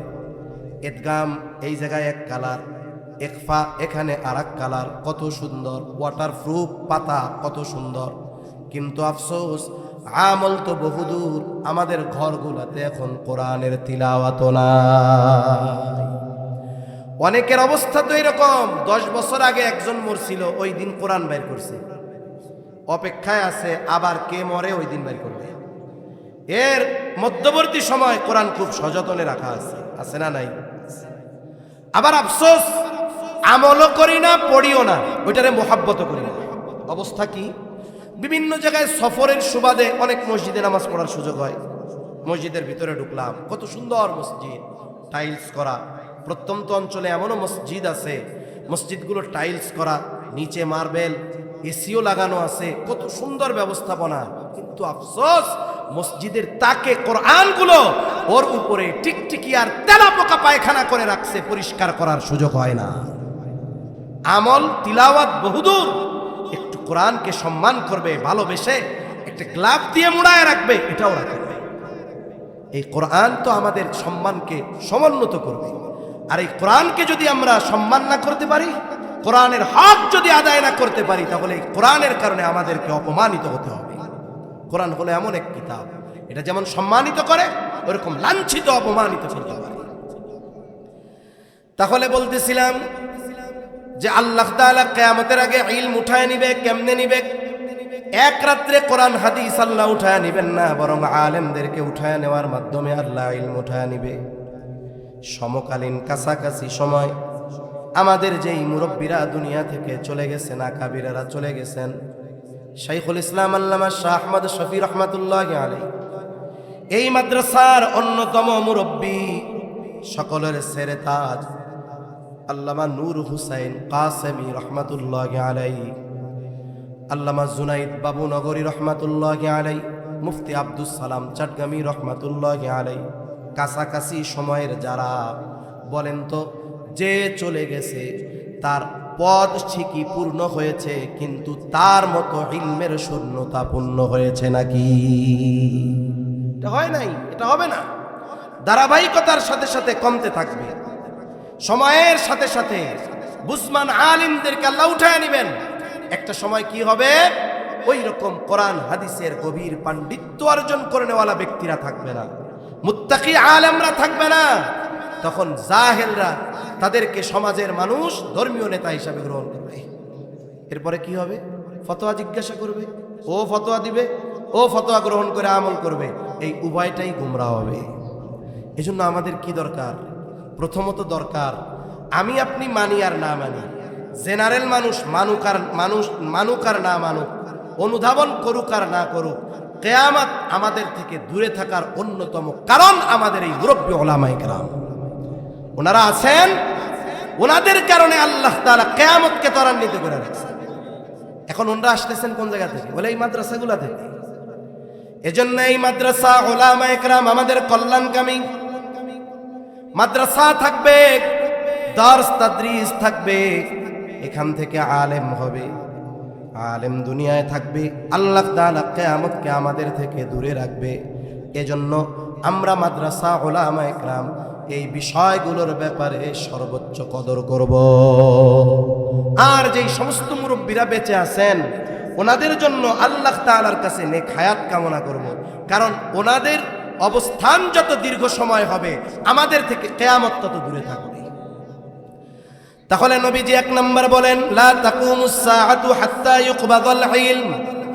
কিয়ামত ততক্ষণ পর্যন্ত সংগঠিত হবে না যতক্ষণ না ইলম উঠিয়ে না নেওয়া হবে। 2 নম্বর, নবীজি সাল্লাল্লাহু আলাইহি ওয়াসাল্লাম বলেন, ওয়া তাকসুরাজ জালাজিলু। কিয়ামতের আগে জালজালা বেড়ে যাবে, অতিরিক্ত জালজালা হবে, ভূমিকম্প হবে, ভূমিধস হবে। বিজ্ঞান বলে, বিজ্ঞানীরা বলে, পৃথিবীতে প্রতিনিয়ত ভূমিকম্প হয়, সব সময় হয়। তবে ভূমিকম্পের মাত্রা কম থাকার কারণে এটা আমরা অনুধাবন করি না। আমরা অনুধাবন করতে পারি কখন? বলে ভূমিকম্পের মাত্রা যখন একটু বাড়ে। এই পৃথিবীতে 2, 2.5, 3 মাত্রার ভূমিকম্প সব সময় হয়। তবে 7, 8 এই ধরনের বড় মাত্রার ভূমিকম্প 5 সেকেন্ড 6 সেকেন্ড হয়। অনেক সময় বলে না, ভূমিকম্পের মাত্রা কত ছিল? বলে রিক্টার স্কেল ছিল 7.5। বলে ভূমিকম্পের মেয়াদকাল কত ছিল, বলে 7 সেকেন্ড ছিল। এই 7 সেকেন্ডের নড়াচড়ায় কি হয়, এই যে কিছুদিন আগে তুরস্কে ভূমিকম্প হয়েছে, কয়েক বছর আগে, উঁচু উঁচু বিল্ডিং গুলো তছনছ হয়ে পড়ে গেছে। আফগানিস্তানে হয়েছে, হাজার হাজার মানুষ মারা গেছে। কিছুদিন আগে থাইল্যান্ড আর মায়ানমার সীমান্তে হয়েছে, বড় বড় অত্যাধুনিক বিল্ডিং গুলো এরকম বাতাসের মতো নড়ছে। এগুলো কিয়ামতের আগে আরো বাড়বে। বিজ্ঞানীরা বলে আমরা পৃথিবীর উপরিভাগে বসবাস করি। আমরা যে উপরিভাগে বসবাস করি এগুলো বিভিন্ন খণ্ডে বিখণ্ডে বিভক্ত। এগুলোর এক একটাকে বলা হয় এক একটা প্লেট, টেকটনিক প্লেট বলে। এগুলো নড়াচড়া করে, নড়াচড়া সব সময় করে। যখন বেশি হয় তখন ওই যে ভূমিকম্পের মাধ্যমে মানুষের ক্ষতি হয়, জানমালের ক্ষতি হয়। আর যখন স্বাভাবিক কম নড়ে, সব সময় নড়ে, কিন্তু এর দ্বারা ক্ষতি হয় না, মানুষ অনুধাবন করতে পারে না। কিন্তু সময়ের সাথে সাথে ভূমিকম্প বাড়বে, আরো বেশি হবে। এখন জাগতিক বিষয়গুলো দিয়ে সব কিছু বিশ্লেষণ করা ইমানদারের কাজ না, কারণ ভূমিকম্প এটা একটা জাগতিক বিপর্যয়, জাগতিক মুসিবত। ইমানদার তো এই জাগতিক মুসিবত হওয়ার কারণটাকে কোরআন সুন্নাহর আলোকে বিশ্লেষণ করে। তাহলে এই জাগতিক বিপর্যয় কেন হয়? আল্লাহ তাআলা বলেন, ظهر الفساد في البر والبحر بما كسبت أيدي الناس। আল্লাহ রাব্বুল আলামিন বলেন, জলে স্থলে যত রকমের বিপর্যয় সংঘটিত হয় এগুলো মানুষের হাতের কামাই। পানিতে কি হয়? বলে সিডর, আইলা, লাইলা, জলোচ্ছ্বাস, সুনামি, এগুলো সব পানিতে হয়। স্থলে কি হয়? বলে ভূমিকম্প, ভূমিধস, অতিবৃষ্টি, অনাবৃষ্টি, অতি খরা, এগুলো জমিনের বিপর্যয়। স্থলের বিপর্যয় হোক আর পানির বিপর্যয় হোক, আল্লাহ তাআলা বলেন এগুলো হলো সব মানুষের হাতের কামাই। তাহলে এই যে ভূমিকম্প হয় এগুলো মূলত আমাদের পাপের কারণে হয়। কিয়ামতের আগে পাপ বাড়বে, এই জন্য ভূমিকম্পের মাত্রাও বাড়তে থাকবে। বড় বড় ভূমিকম্প হবে। নবীজি সাল্লাল্লাহু আলাইহি ওয়াসাল্লাম হাদিসের মধ্যে অনেক কারণ জানায় দেন। জুলুম বাড়বে, মানুষ যাকাতকে জরিমানা মনে করবে, অশ্লীলতার প্রসার ঘটবে, বেহায়াপনা, জেনা ব্যভিচার বাড়বে, মানুষ গান বাদ্যকে বৈধ মনে করা শুরু করবে। এই ধরনের পাপগুলো যখন সমাজে সংগঠিত হতে থাকবে, বেশি বেশি হতে থাকবে, ভূমিকম্প বাড়তে থাকবে, তাহলে বোঝা গেল কিয়ামতের আগে ভূমিকম্প বাড়বে। বাড়ার মূল কারণ কি? বলে পাপ বাড়বে। ঠিক আছে, পাপও বাড়বে, তবে আমাদের দ্বারা যেন এই ধরনের পাপ না হয়। আল্লাহ আমাদের হেফাজত করুক, বলি আমিন। 3 নাম্বার, নবীজি সাল্লাল্লাহু আলাইহি ওয়াসাল্লাম বলেন, ওয়ায়াতাকারাবাজ জামান, কিয়ামতের আগে সময় নিকটবর্তী হয়ে যাবে। মুহাদ্দিসিনে কেরাম বলেন উদ্দেশ্য হলো সময় বরকত শূন্য হয়ে যাবে। কারণ আজ থেকে 100 বছর আগেও 12 বছরে এক যুগ হইত, এখনো 12 বছরে এক যুগ। তবে আখিরুজ জামানে অবস্থা এমন হবে কেমন যেন এক জুমা থেকে আর এক জুমা তাড়াতাড়ি চলে আসবে। এক যুগকে মনে হবে 1 বছরের মতো, বছরকে মনে হবে মাসের মতো, মাসকে মনে হবে সপ্তাহের মতো, সপ্তাহকে মনে হবে দিনের মতো, দিনকে মনে হবে ঘন্টার মতো, ঘন্টাকে মনে হবে মিনিটের মতো, মিনিটকে মনে হবে আগুনের স্ফুলিঙ্গ তথা সেকেন্ডের মতো। মূল কথা হলো সময় থেকে আল্লাহ বরকত উঠায় নিয়ে যাবে। এই পৃথিবীর অন্যতম একজন মুহাক্কিক আলেমে দ্বীন জাস্টিস মুফতি তকি উসমানী দামাত বারকাতুহুমুল আলিয়া হযরত সময়ের মূল্যায়ন নিয়ে একটি বয়ান করতে গিয়ে বলেন, প্রত্যেকটা ব্যক্তি সময়কে ব্যবহারের মাধ্যমে সময়কে প্রলম্বিত করতে পারে, আবার সময়ের অপব্যবহারের মাধ্যমে সময়কে সে বরকত শূন্য করে ফেলে। তাহলে সময়ের ব্যবহারের মাধ্যমে সময় প্রলম্বিত হয়, বলে এটা কেমনে সম্ভব? একটা দুইটা উদাহরণ দিলে আশা করি বুঝতে সহজ হবে। ভালো কাজে সময় লম্বা হয়, এটা হলো মূল কথা। ভালো কাজে সময় কি হয়? লম্বা হয়, লম্বা হয়। এটা মানুষের মনের সাথেও সম্পৃক্ত বিষয়। এগুলো মনে করেন এক এলাকায় এক ইমাম 10 বছর ধরে আছে। মুসল্লি কমিটি ইমামের বেতন বাড়াইতে পারুক আর না পারুক, কিন্তু মোটামুটি ইমামের ব্যক্তিগত বিষয়ের উপরে পিএইচডি করে ফেলে, তাই না? যে ইমাম সাহেবের ফজরের নামাজে কয় মিনিট লাগে, জোহরে কয় মিনিট, আসরে কয় মিনিট, মাগরিবে কয় মিনিট, তাই না? কয় প্লেট খায়, সব মুখস্থ হয়ে যায়। বেতন টেতন না বাড়ুক, অসুবিধা নেই, এগুলো পিএইচডি করে ফেলে। আবার এখনকার আর এক ঝামেলা হলো, প্রত্যেক মসজিদের সামনে একবারে মুসল্লিদের সামনের দিকে কোন কোন মসজিদে 3, 4, 5টা ঘড়িও থাকে। এটা আর এক ফ্যাসাদ। ফ্যাসাদ কেন বলেন তো? নামাজের একটা সময় দেওয়া আছে, ঠিক আছে, আছে, ইমাম সাহেবও আছে। আমাদের দেশের মানুষ যেই ঘড়ির কাঁটাটা কাছাকাছি যায়, ইমাম সাহেব দাঁড়ানোর আগে মুসল্লি দাঁড়ানো সারা দাঁড়ায় কি দাঁড়ায় না? জুমার দিন দেখেন না কি অবস্থা। আমাদের দেশে সাধারণত ফানি খুতবা, দ্বিতীয় খুতবা আমরা হাকিমুল উম্মাত আশরাফ আলী থানবিত খুতবাতুল আহকাম থেকে আমরা পড়ি। আমাদের মুসল্লিরা খুতবার প্রথম খুতবার শুরু থেকে একটা শব্দ না বুঝলেও ফাযকুরুনি আযকুরুকুম সবাই বুঝে। যেই খতিব সাহেব বলে ফাযকুরুনি আযকুরুকুম, ওনাকে আর অশকুরুলি ওয়ালা তাকফুরুন পর্যন্ত পৌঁছাইতে দেয় না, এর আগে মুসল্লি সব দাঁড়ায় যায়। ভুল বললাম নাকি? পরিস্থিতি মোটামুটি সব জায়গায় এইরকম। এই যে দাঁড়ায় কেন? ইমাম সাহেবের তো জরুরত থাকতে পারে, 5টা 30 মিনিটে নামাজ, ওনার 27 মিনিটে প্রস্রাব পায়খানা আসতে পারে কি পারে না? উনি তো ভিন্ন গ্রহের কেউ না, আসতে পারে। কিন্তু এই যে ইমাম সাহেব উপস্থিত থাকতেই আমরা দাঁড়ায় যাই, আর যখন না থাকে শুধু খোঁজে কই গেল কই গেল কই গেল, নাহলে 2 মিনিট লেট হইল, সমস্যা কোথায়? এই ঘড়ি আমাদের এক সমস্যার মধ্যে বাড়ায় দিচ্ছে। তা এই ঘড়ি সামনে আছে, ইমাম সাহেব ফজরের নামাজ শেষ করতে লাগে 10 মিনিট, সামনে ঘড়ি আছে, মুখস্থ হয়ে গেছে দেখতে দেখতে। তা প্রথম রাকাতে উনি রুকুতে যখন যায় তখন বাজে হলো 5টা 30-এ, দাঁড়াইলে 5টা 34-এ উনি প্রথম রুকুতে যায়। জুমার রাত, বৃহস্পতিবার দিবাগত রাত, ইমাম সাহেবও হাফেজ। উনি চিন্তা করছে এক কাজ করি, আগামীকাল তো শুক্রবার, অফিস টফিস নাই, একটা আমল মুসল্লিদের দিয়ে আজকে করাই। প্রথম রাকাতে সূরা সাজদা, দ্বিতীয় রাকাতে সূরা দাহর পড়বে, সর্বসাকুল্য 5 পৃষ্ঠার মতো। এখন উনি কেরাত শুরু করছে, মুসল্লির হিসাব 34-এ উনি রুকুতে যাবে। কিন্তু ইমাম সাহেব তো আজকে প্রথম রাকাতে পড়বে 3 পৃষ্ঠা। কয় পৃষ্ঠা? 1 পৃষ্ঠা শেষ হয়েছে, 34 বেজে গেছে, 35 কিরে রুকুতে যায় না কেন? মুসল্লির মাথা খারাপ হয়ে গেছে নামাজের মধ্যে। 36 বাজার আগেই সিগন্যাল দেওয়া সারা। মুসল্লিদের সিগন্যাল বুঝেন? হ্যাঁ, জাতীয় সিগন্যাল।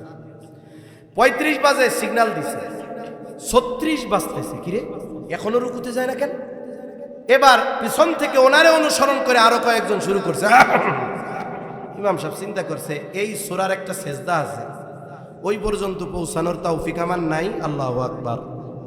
আচ্ছা, নামাজ শেষ করলেন তিনি, মনে করেন সূরা 2টাই শেষ করছে, 5 মিনিট বেশি নাইলে লাগলো, 3 পৃষ্ঠা বেশি পড়ছে, একটু ধীরে 5 মিনিট বেশি লাগছে। অন্যদিন 10 মিনিট, আজকে ফজরে লাগছে 15 মিনিট, কয় মিনিট বেশি? একটু চিন্তা করেন, এই 5 মিনিট কোন জায়গায় ছিলাম? ইমানের পরে সবচাইতে গুরুত্বপূর্ণ ইবাদতে। এখানে কি হইতেছে? বলে আল্লাহর সাথে কথা হচ্ছে। কার সাথে? জোরে বলেন, কার সাথে? হাদিসের মধ্যে আসছে না, ইমাম সাহেব বলে আলহামদুলিল্লাহি রাব্বিল আলামিন, আল্লাহ জবাব দেয় হামিদানি আবদি, আমার রব জবাব দেয় যে আমার বান্দা আমার প্রশংসা করছে। সুবহান। কথা চলতেছে কার সাথে? অন্যদিন 10 মিনিট চালাইতো ফজরে, আজকে কয় মিনিট চালাইছে? অথচ এই 5 মিনিটে সবগুলো কাশির রোগী হয়ে গেছে। অথচ ওই মুসল্লি ফজর শেষ করে 5টা 45-এ বের হয়েছে, চায়ের দোকানে বসছে মসজিদের পাশে, 10টা 45 বাজে, কোনো কুকুর কাশি নাই, 5 ঘন্টা চলে গেছে, একটু বিরক্তি আসে না, ঠিক কিনা বলেন? তাহলে এই 5 মিনিট কি কাজে ছিল? ভালো কাজে। সময়টা কি মনে হইছে? অনেক লম্বা। 5 ঘন্টা কি কাজে ছিল? অহেতুক কাজে, চোখের পলকে চলে গেছে, এই সময়টা অল্প মনে হয়েছে। তার মানে কি বুঝলেন? হযরত বলতেছে যে ভালো কাজ, নেক কাজে সময়টাকে আল্লাহ প্রলম্বিত করে দেয়, আর গুনার কাজ সময় অনেক সময় মুহূর্তের মধ্যে চলে যায়। মানুষ মারা যাবে, মারা যাওয়ার পরে মানুষ কথা বলে, এটা নবীজি সাল্লাল্লাহু আলাইহি ওয়াসাল্লাম বলছেন। মানুষ কথা বলে, তবে ওই মরা মানুষের কথা আমরা শুনতে পারি না। যদি শুনতে পারতাম নবীজি বলেন তাইলে দুনিয়ার মানুষ ভয়ে দাফন কাফন বাদ দিয়ে দিত। মরা মানুষ কথা বলে, আমরা না শুনলেও শোনে কে? একটু আওয়াজ দিয়ে এখন। আল্লাহ তাআলা শোনে। বলে দুনিয়াতে যেই মানুষগুলো সময়কে অপচয় করে, গুনার কাজে ব্যয় করে, পাপের কাজে ব্যয় করে, ভালো কাজ করে নাই, চায়ের দোকানে বসে সময় কাটায়, মোবাইল ফেসবুক ইন্টারনেটে সময় কাটায় দেয়, খেলাধুলার মধ্যে সময় কাটায় দেয়, এই ধরনের মানুষ যারা, তারা মারা যাওয়ার পর দুনিয়ার এই সময়গুলোর জন্য তারা আফসোস করবে। আফসোস করে আল্লাহর কাছে একটা ফরিয়াদ করবে। ফরিয়াদ করে বলবে, ফায়াকুলা রব্বি লাউলা আখরতানি ইলা আজালিন করিব ফাআসসাদ্দাক ওয়া আকুম মিনাস সালিহিন। যেই মানুষগুলোকে আল্লাহ দুনিয়ায় সম্পদ দিয়েছিল, যেই মানুষগুলোকে আল্লাহ তাআলা সময় দিয়েছিল, বলে আল্লাহ প্রদত্ত ওই রিজিক থেকে তারা দান সাদকা করে নাই, ভালো কাজে ব্যয় করে নাই। সময় ছিল কোরআন তিলাওয়াতের, সময় ছিল মসজিদে বসার, সময় ছিল দাওয়াত ও তাবলীগের মেহনতে যাওয়ার, সময় ছিল উলামা হযরতদের মজলিসে বসার, দ্বীনি মাহফিলগুলোতে বসার, বসে নাই। ওই মানুষগুলো আফসোসের সাথে বলবে, ও রব, যদি আমাকে সামান্য সময়ের জন্য একটু অবকাশ দেওয়া হতো, তার মানে আবার যদি একটু কিছু সময়ের জন্য হায়াত দিয়া দুনিয়ায় পাঠাইতেন, ও রব, আমি আমার সম্পদ থেকে সদকা করতাম, ওয়া আকুম মিনাস সালিহিন, আমি ওই সময়গুলোতে সৎকর্ম করতাম, নেক কর্ম করতাম, এত বেশি ভালো কাজ করতাম যে আমি সৎ কর্মশীলদের অন্তর্ভুক্ত হয়ে যাইতাম। বলেন তো, মৃত্যুর পরে ওই ব্যক্তি আল্লাহ তাআলার কাছে যত আবেগ দরদ নিয়ে সামান্য সময়ের জন্য দুনিয়ায় আসার সুযোগ চাওক না কেন, আল্লাহ তাআলা এক সেকেন্ডের জন্য তাকে অবকাশ দিবে নাকি? এক মুহূর্তের জন্য আসতে পারবে না। অথচ যেই জিনিসটার জন্য সে আফসোস করবে, সেই হায়াত সময় আমার আপনার আছে না? না, আফসোস, এটার কদর করতে পারতেছি না। পারবো তখন, কিন্তু যখন করার কিছু থাকবে না। এজন্য অনুরোধ, সময়টা নষ্ট করব না, অহেতুক মজলিসে সময় ব্যয় করব না। হাকিমুল উম্মাত আশরাফ আলী থানভী রহমাতুল্লাহি আলাইহি বলেন, দুই ধরনের মজলিস ছাড়া সব মজলিসগুলো অনিরাপদ। এক নাম্বার বলে দ্বীনি মজলিস, এটা তো সর্বোচ্চ নিরাপদ। দুই নাম্বার বলে জাগতিক বৈধ উপকারী মজলিস। বৈধ উপকারী মজলিস, এই দুই মজলিস ছাড়া যত মজলিসে আমরা সময় ব্যয় করি, এই সময়গুলো আমার জীবন থেকে হারিয়ে যাচ্ছে। তাহলে নবীজি সাল্লাল্লাহু আলাইহি ওয়াসাল্লাম বলেন, ওয়ায়াতাকারাবাজ জামান, সময় নিকটবর্তী হয়ে যাবে। এর দ্বারা উদ্দেশ্য হলো সময় থেকে বরকত উঠে যাবে। একটু চিন্তা করেন, মুরব্বীরা অনেকে মাঝে মধ্যে বলে, হায় রে, আগে মনে হইতো দিন যায় না, এখন কোন দিয়া খালি ঘন ঘন শুক্রবার আসে। এটাই বাস্তবতা। আগের মানুষের সময়ের বরকত ছিল। একটু চিন্তা করেন, সদর সাহেব হুজুর রহমাতুল্লাহি আলাইহি, উনি কি পরিমাণ লিখনির খেদমত করছে, লেখছে না? অনেক হাজার হাজার পৃষ্ঠা উনি লেখছে। এখন তো লেখার কত সুবিধা, এখন হাতে টাইপ করা যায়, বলে তাও দরকার নাই, খালি মুখ দিয়া বলবে, টপ টপ করে কম্পিউটারে উঠে যাবে।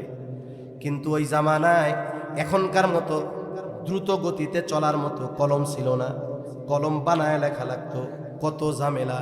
এরপরেও চিন্তা করেন, সদর সাহেব হুজুর রহমাতুল্লাহি আলাইহি কত দ্বীনি খেদমত করেছেন, দেশব্যাপী কত মাদ্রাসা হযরতের। এরপরেও ওই শত ব্যস্ততার মধ্যে উনি যা লিখে গেছে, আমরা আমাদের গোটা হায়াতে ওটা পড়েও শেষ করতে পারি না। এত লিখতে পারছে কেমনে? এত খেদমত কেমনে হয়েছে? বলে ওনার হায়াত তো আর 300 বছর ছিল না, পারলো কেমনে? বলে ওই হায়াতের মধ্যে বরকত দিয়ে দিয়েছেন কে?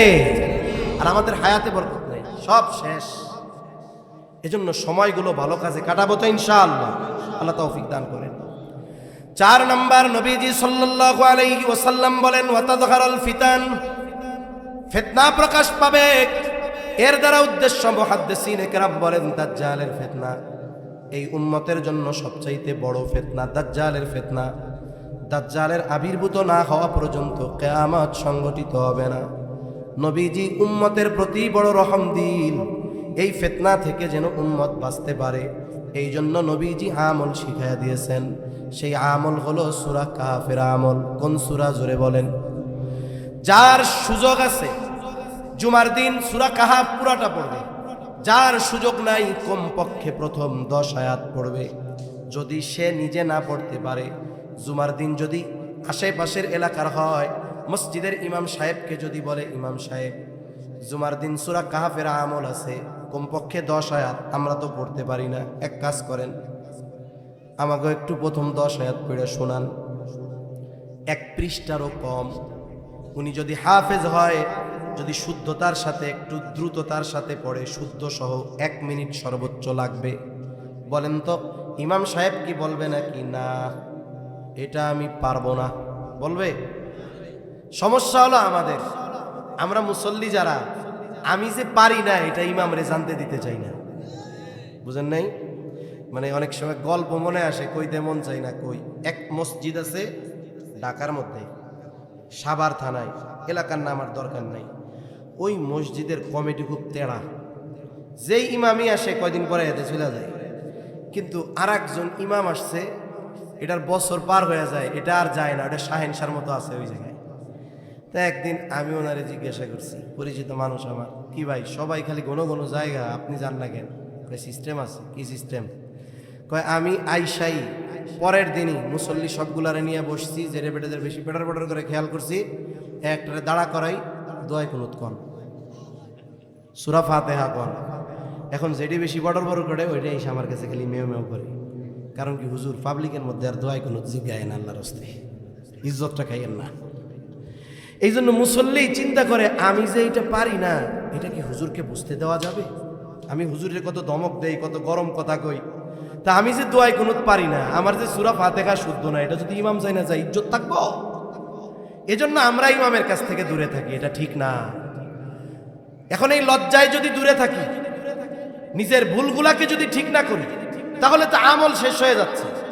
দুনিয়ায় লজ্জার কারণে আখেরাতে ডান্ডার বাড়ি আছে না নাই?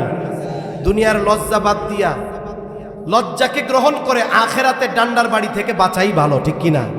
এজন্য ইমামরা যদি বলেন, উনি না বলবেন, শোনাবে। ওই যে যেমন ফাজকুরুনি আজকুরুম কুম শুনতে শুনতে মুখস্থ হয়ে গেছে, 1 বছর প্রত্যেক জুমার দিন 2-3 বার শুনবেন, দেখবেন 1 বছর পরে কমপক্ষে ওই 10 আয়াতের হাফেজ আপনি হয়ে যাবেন। বুজুর্গানে দিন কি বলেন, আমাদের আকাবির যারা, এনাদের তীক্ষ্ণ চিন্তাধারা যে কত, আল্লাহ তাআলা যে এনাদের বুঝের কি গভীরতা দিছে, চিন্তা করলে মাঝে মধ্যে অবাক লাগে। তা বলেন যে এই আমলটা কত পাওয়ারফুল। কিয়ামতের আগে এই উম্মতের জন্য সবচাইতে বড় ফিতনা দাজ্জালের ফিতনা। এই দাজ্জালের ফিতনা থেকে বাঁচার আমল কি? বলে সূরা কাহাফ। বলে যে সূরা কাহাফের আমল দাজ্জালের মতো এত বড় ফিতনা থেকে উম্মতকে বাঁচাবে। দাজ্জাল আসার আগে একের পর এক এই উম্মতের উপরে হাজারো ফিতনা আসবে। এই যে কাদিয়ানি ফিতনা, এরকম ফিতনা এক একটা আছে না? হিজবুত তাওহীদের ফিতনা আছে না? একের পর এক ফিতনা আসবে, সত্য হক বাতিল পার্থক্য করা কঠিন হবে। বলে ওই সময়ও যারা সূরা কাহাফের আমলকে জারি রাখবে, আল্লাহ তাআলা দাজ্জাল আগমনের আগে যত ফিতনা আসবে, ওই ফিতনাগুলো থেকেও এই আমলের বরকতে ইনশাআল্লাহ তারা বেঁচে যাবে। সুবহান। এজন্য আমলটা গুরুত্ব দিয়ে করব তো ইনশাআল্লাহ। আমাদের বুজুর্গরা বলেন গুরুত্ব কত দিব? কিছু আমল আছে, গুরুত্বটা কেমন দিব? বলে ভাত না খাইয়াও কয়েকদিন বাঁচা যায় হায়াত যদি থাকে। পানি না খাইয়াও একটা প্রতিবেদন দেখলাম 22 দিন বেঁচে থাকতে পারে। কিন্তু আল্লাহ তাআলা বেঁচে থাকার জন্য কিছু আসবাব আমাদের জন্য আবশ্যকীয় করে দিয়েছেন। এর মধ্যে একটা হলো শ্বাস প্রশ্বাস, অক্সিজেন নেওয়া, কার্বন ডাই অক্সাইড ছাড়া।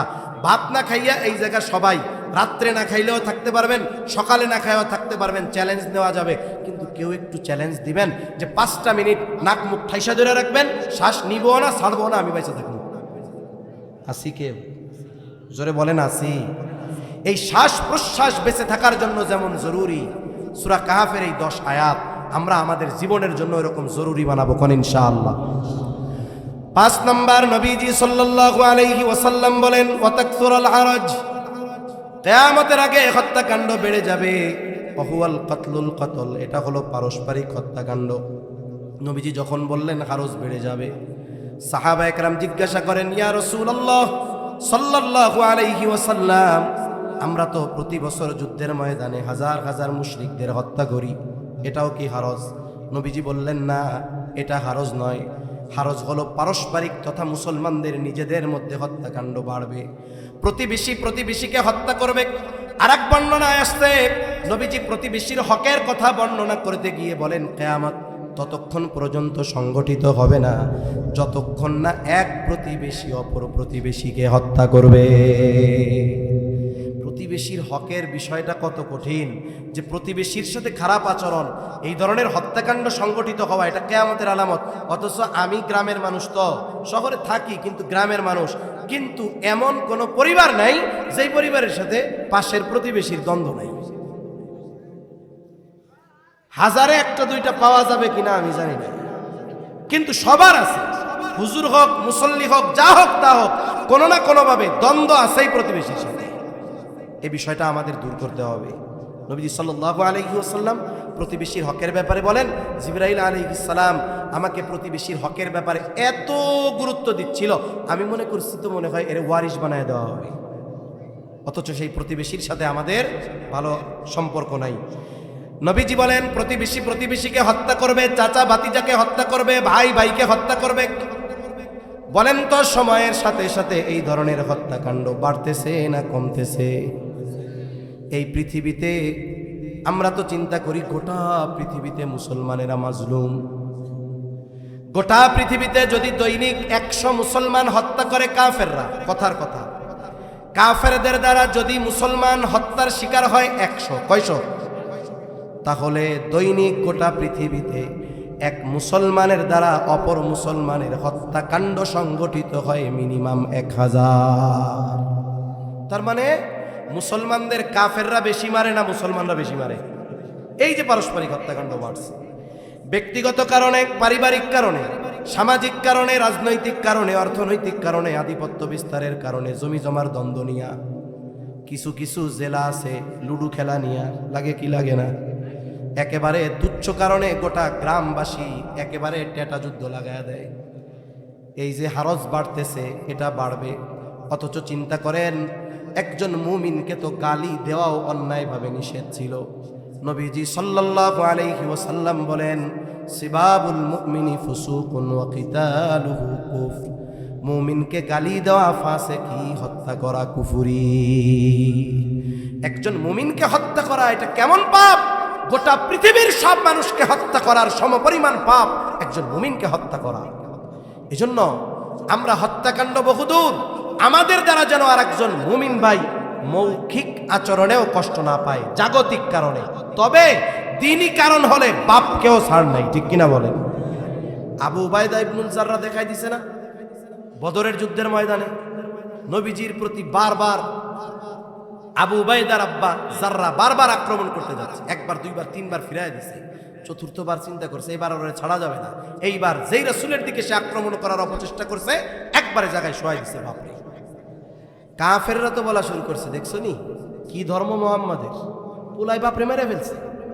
নবীজি সাল্লাল্লাহু আলাইহি ওয়াসাল্লাম চিন্তিত হয়ে গেছেন, কি ঘটনা ঘটে গেল। আর আল্লাহ তাআলা এই ঘটনায় খুশি হয়ে আয়াত নাজিল করে দিয়েছেন। তাহলে ইমানদার ইমানের ব্যাপারে, দ্বীনের ব্যাপারে বাপকেও ছাড়বেন না। কিন্তু দুনিয়া বা জাগতিক কারণে একটা মুমিনকে ফুলের টোকা দিয়েও কষ্ট দিবে না, ঠিক কিনা বলেন? মুসলমান কি শুধু গরু খাইলেই হওয়া যায় নাকি? মুসলমান কি শুধু ছোটবেলায় মুসলমানই নিছে এই জন্যই মুসলমান? না। রাসূলুল্লাহ সাল্লাল্লাহু আলাইহি ওয়াসাল্লাম বলেন, আল মুসলিমু মান সালিমাল মুসলিমুনা মিন লিসানিহি ওয়া ইয়াদিহি। নবীজি সাল্লাল্লাহু আলাইহি ওয়াসাল্লাম বলেন, প্রকৃত মুসলমান হলো সে যার জবান এবং হাতের অনিষ্ট থেকে অপর মুসলমান নিরাপদ থাকে। এখন আমি আমার মুসলমান ভাইকে বকা দেই জাগতিক কারণে, আমি মুসলমান ভাইয়ের গীবত করি, আমি মুসলমান ভাইয়ের ব্যাপারে অপবাদ দেই, আমি মুসলমান ভাইকে বকা দেই, বলে আমি অনেক ইবাদত করতে পারি, তাহাজ্জুদ গুজার হতে পারি, বড় আবেদ হতে পারি, কিন্তু আমি প্রকৃত মুসলমান হতে পারি না। নবীজি সাল্লাল্লাহু আলাইহি ওয়াসাল্লামের কাছে দুইজন মহিলার কথা আসছে। একজনের ব্যাপারে বলা হলো, ইয়া রাসূলুল্লাহি সাল্লাল্লাহু আলাইহি ওয়াসাল্লাম, এই মহিলা এমন কোনো আমল নাই সে করে না, যেগুলো জরুরি সেগুলো তো করে, আওয়াবিন এশরাক চাষ কোনো কিছু সে ছাড়ে না, সকাল সন্ধ্যার কোনো আমল ছাড়ে না, সাথে সাথে আইয়াম বীজের রোজা, সোম বৃহস্পতিবারের রোজা, এক কথায় কোনো আমল সে ছাড়ে না। কিন্তু সমস্যা একটা, তার প্রতিবেশীর সাথে একটু খারাপ আচরণ করে। আরেকজন মহিলা বলে, যা না করলে নয় তার বেশি করে না, ফরজ ওয়াজিব সুন্নাতে মুআক্কাদা এর বাইরে আর সে নাই। তবে এই মহিলা তার প্রতিবেশীর সাথে ভালো আচরণ করে। এই দুইজনের মধ্যে কে উত্তম? ওই যে আবেদা, যে বেশি বেশি ইবাদত করে, নবীজি তার কথা বলেন নাই, বরং নবীজি বললেন, যেই মহিলা তার প্রতিবেশীর সাথে ভালো আচরণ করে ওই মহিলাই হলো উত্তম মহিলা। তাহলে প্রকৃত মুসলমান হওয়ার জন্য ইবাদত যতটুকু জরুরি ওটা তো লাগবেই, এরপরে লাগবে আখলাক। এরপরে কি লাগবে? আখলাক। আমাদের চরিত্র পরিশুদ্ধ করা দরকার, উত্তম আচরণকারী হওয়া দরকার, ভালো ব্যবহার করা দরকার। মানুষের সাথে ভালো ব্যবহার, উত্তম আখলাক, এটা মিজানে সবচাইতে ওজন হবে। নবীজিকে জিজ্ঞাসা করা হচ্ছে, মিজানে তো ওজন দেওয়া হবে আমাদের আমলগুলো, সবচাইতে ওজন হবে কোন আমল? নবীজি সাল্লাল্লাহু আলাইহি ওয়াসাল্লাম নামাজের কথা বলেন নাই, রোজা হজ যাকাতের কথা বলেন নাই। নবীজি সাল্লাল্লাহু আলাইহি ওয়াসাল্লাম বলেন, মিজানে সবচাইতে ওজন হবে উত্তম চরিত্র। 6 নম্বর, নবীজি সাল্লাল্লাহু আলাইহি ওয়াসাল্লাম বলেন, হাত্তা ইয়াকসুরা ফীকুমুল মালু ফায়াফিদু, মানুষের সম্পদ এত বাড়বে যে সম্পদ উপচায়া পড়বে। মুহাদ্দিসিনে কেরাম বলেন, এটা হবে ঈসা আলাইহিস সালামের সময়, উনি যখন দাজ্জালকে হত্যা করবে। রাসূলুল্লাহ সাল্লাল্লাহু আলাইহি ওয়াসাল্লামের এই দিন প্রসারের কাজে উনি নিয়োজিত হবেন, গোটা পৃথিবীতে তিনি পৌঁছায়া দিবেন, দিন পৃথিবীর আনাচে কানাচে পৌঁছায়া যাবে। এমন অবস্থা হবে গোটা পৃথিবীর কোন জায়গায়ও একজন বেঈমান থাকবে না।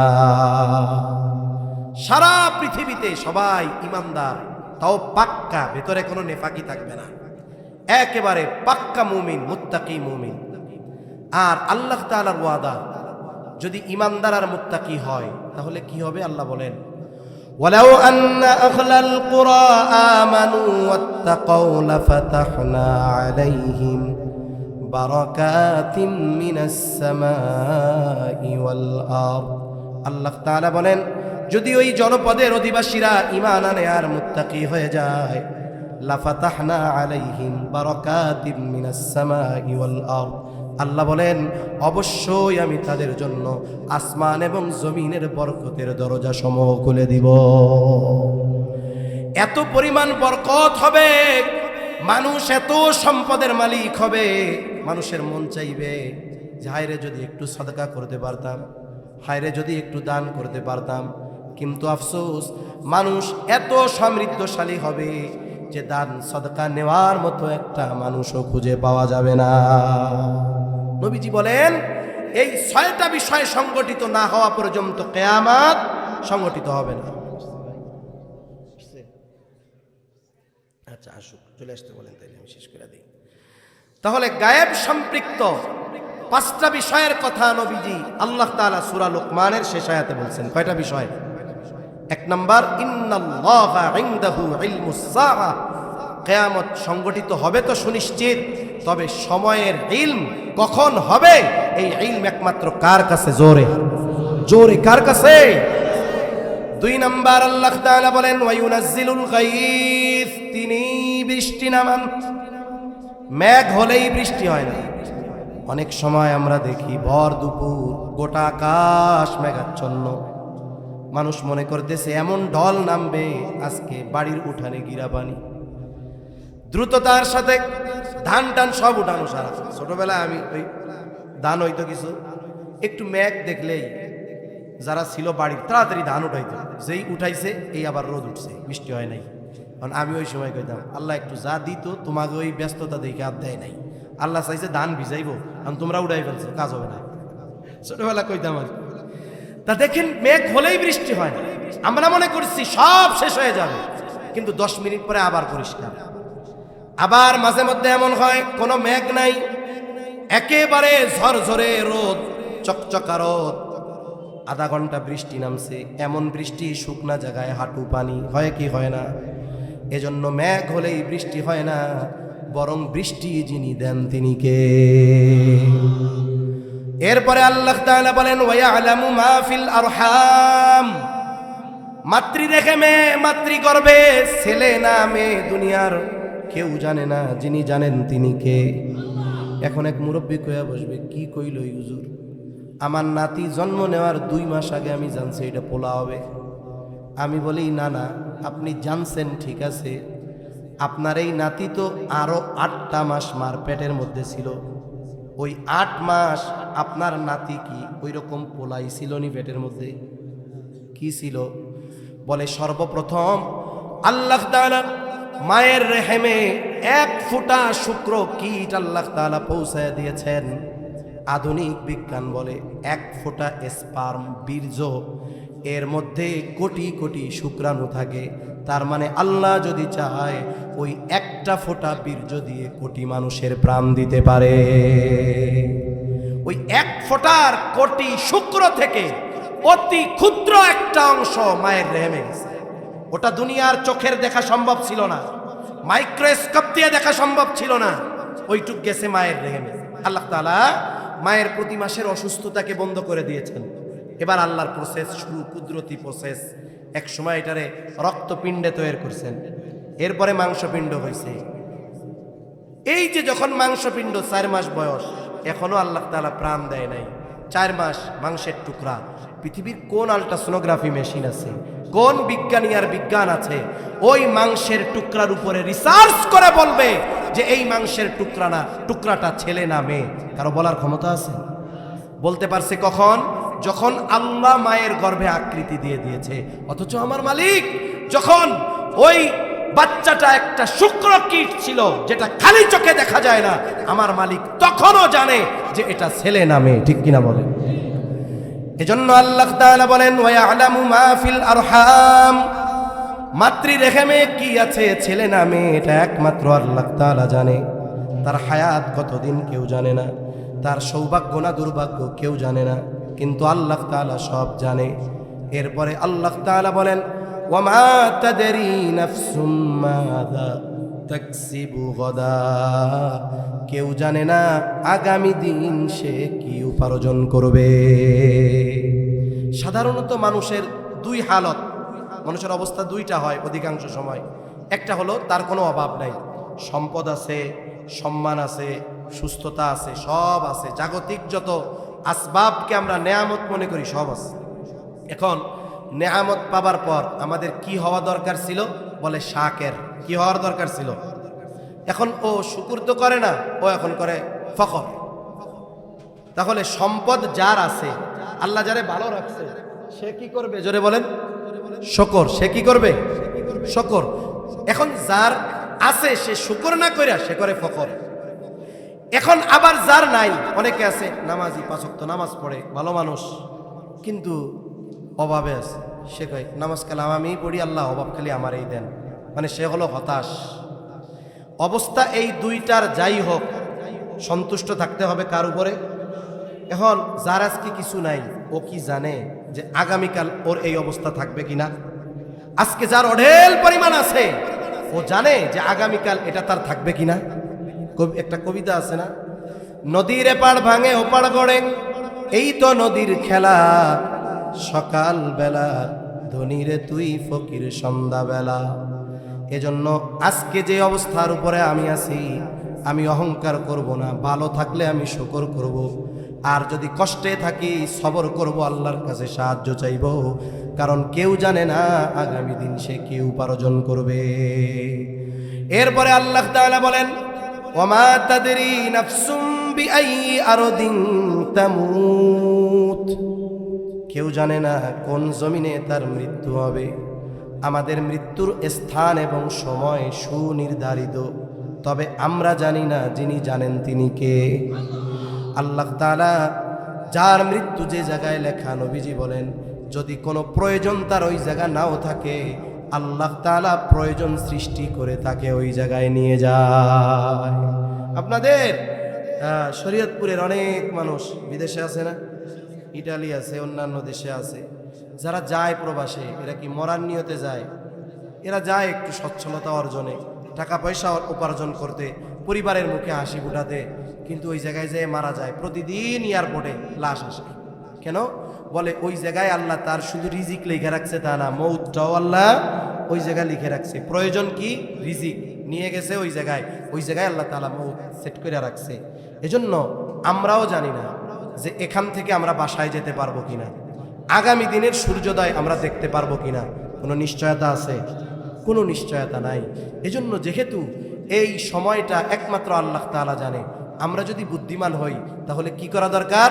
বলে এই মৃত্যুর জন্য সর্বহালতে নিজেদের প্রস্তুত রাখা দরকার। আমি যদি এখনই মারা যাই, আমার আখেরাত যেন সুন্দর হয়।